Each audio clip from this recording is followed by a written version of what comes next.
사무엘 두 번째 시간입니다.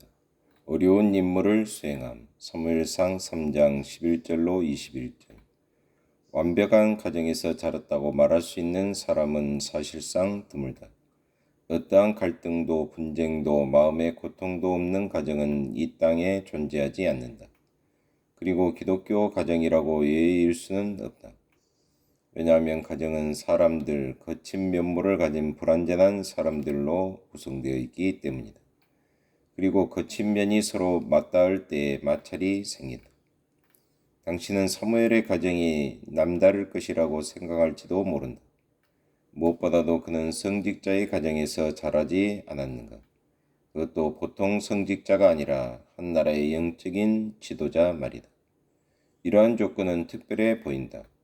게다가 사무엘이 어린 시절을 보냈던 곳의 이름은 평화로운 곳이라는 의미를 지닌 실로였다.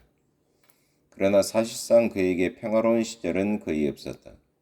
엘리의 아들들인 홈리와 비느하스는 완고하고 폐역한 망나니였다.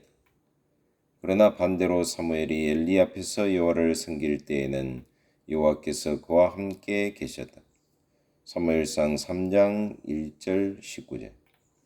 홈리와 비느하스보다 어린 사무엘은 그들과 함께 자라났고 행실이 올바른 아이였다.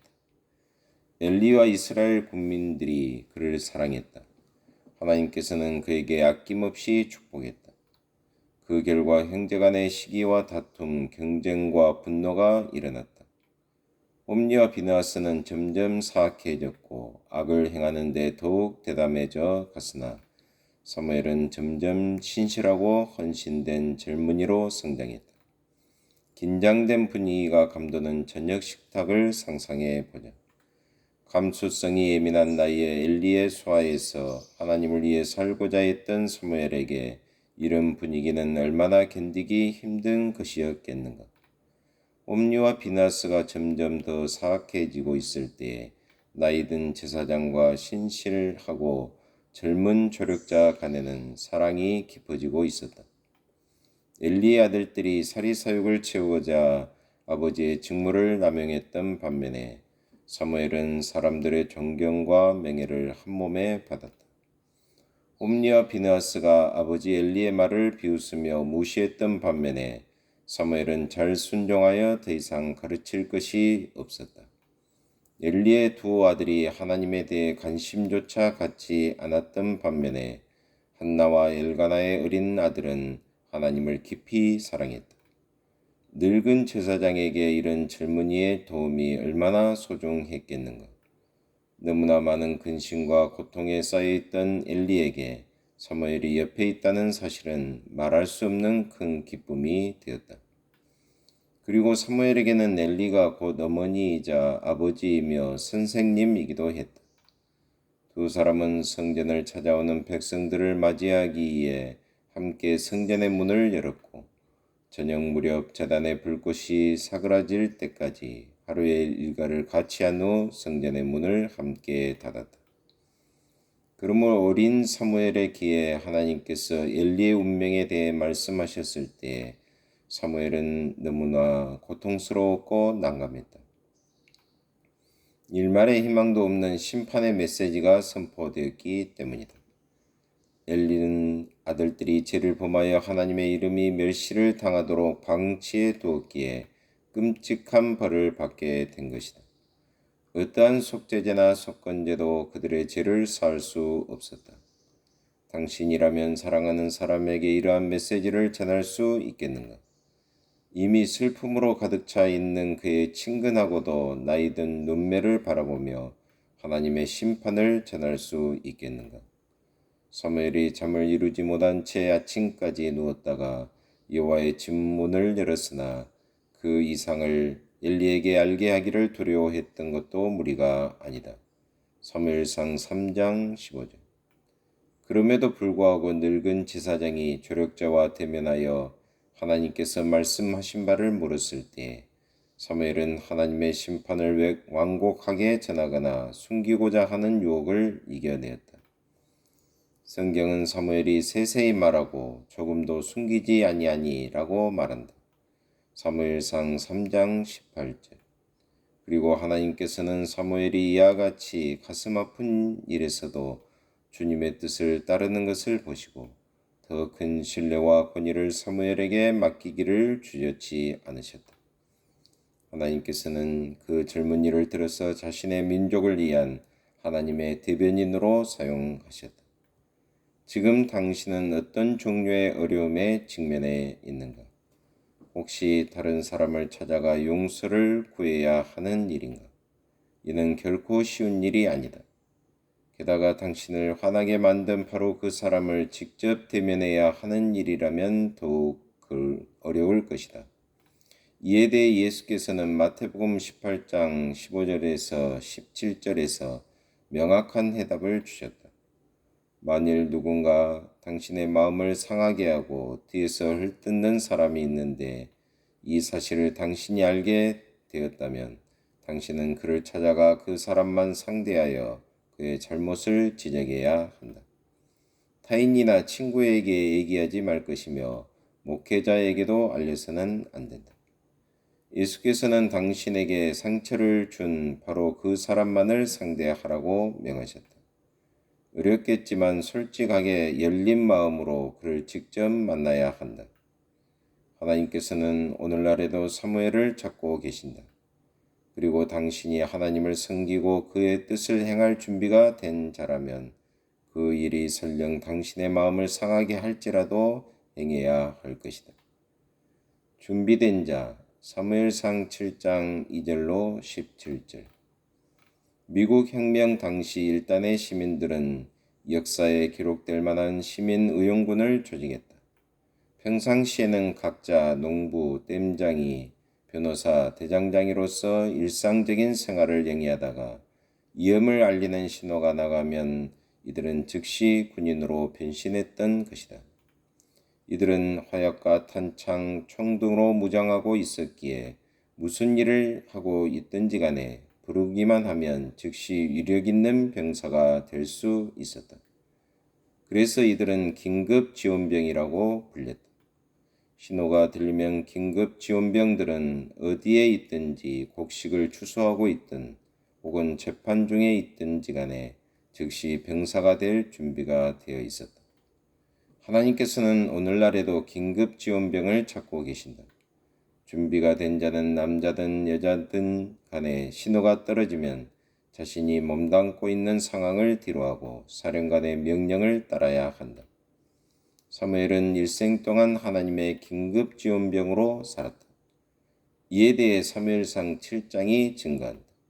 20년간 블레셋의 지배를 받으면서 이스라엘 사람들은 후회했고 하나님께 돌아가기를 원했다. 그들은 자신들이 지은 죄와 반역으로 인해 슬픔과 환난에 빠졌다. 그들이 하나님을 버렸으므로 하나님께서 이들을 원수의 발에 밟히도록 내버려 두셨기 때문이다.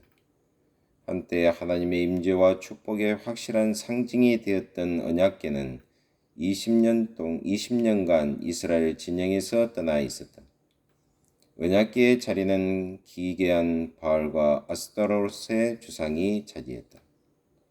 마침내 이스라엘 백성들은 그들의 잘못을 깨달았고 여호와를 사모하기 시작했다. 곤란에 처하고 나서야 그들은 무거운 마음으로 자신들의 교만하고 세속적이며 거룩하지 못했던 삶의 방식을 후회하기 시작했다. 그러나 어디에서 하나님을 찾을 수 있겠는가? 실로는 완전히 파괴되고 폐허가 되었다. 버려진 제단에는 잡초만 무성히 자라났다. 하나님의 언약궤는 어디에서도 찾을 수 없었다.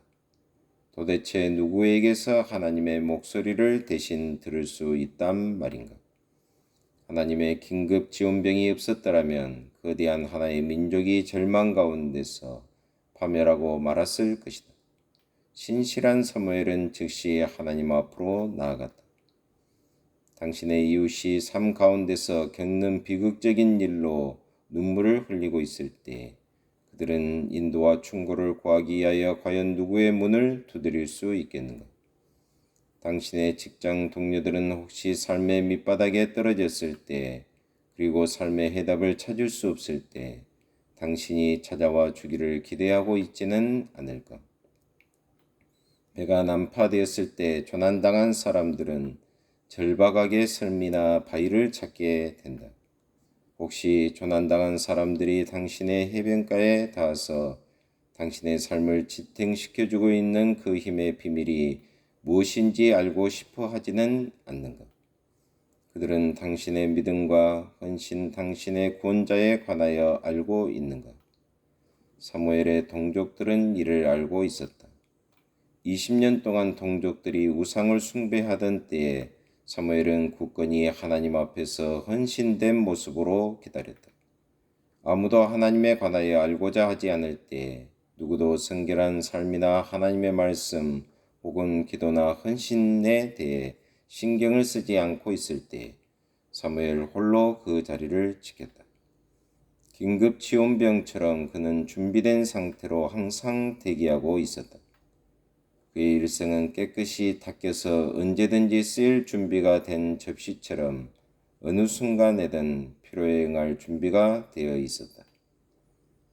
그의 동족들의 마음이 영적인 일에 관심을 가질 만큼 순화되었을 때에 사무엘은 하나님의 소집에 즉시 응한 하나님의 사람이었다. 그 자리에서 즉시 하나님의 말씀을 전하고 기도할 준비가 되어 있었던 것이다. 만일 하나님께서 당신이 이 내용을 접한 지금 당신에게 기회를 주신다면 당신은 이에 응할 준비가 되어 있는가? 주님의 말씀을 전하고 증인이 되고 위로와 격려를 할 준비가 되어 있는가?